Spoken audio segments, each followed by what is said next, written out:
Akkam jirtan dhaggeeffattoota hordoftoota miidiyaa madda nageenyaa amma dabareen kan oduu ijoo saatanaa qabannee dhiyaanne isinitti muunqaasifaana duraan ejersa wallooti.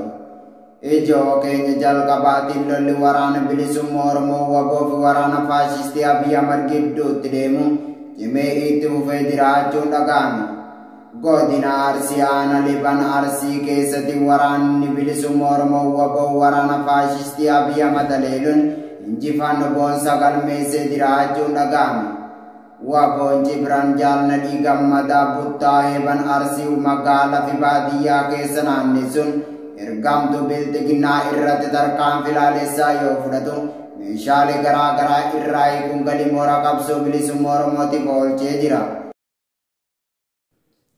Ijoo keenya itti aanuun godina Harargee Bahaa aanaalee hunda keessatti dhaafi dararaan cimee itti fufee jiraachuu maddi keenya madda nageenyaatti hime.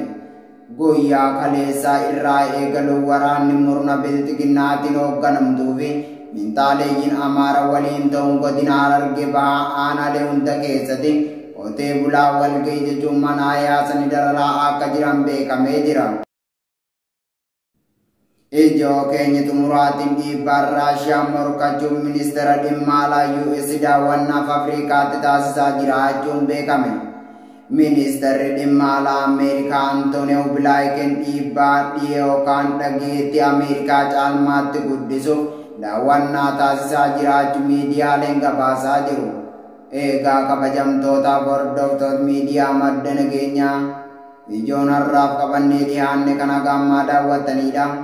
Utuu gabaasa kanaa oduu keenya galgalaa irraa argattu hanga makiyyaan nagaatti isiniin jechaa qophiilee madda nageenyaaf waliin turtii gaarii.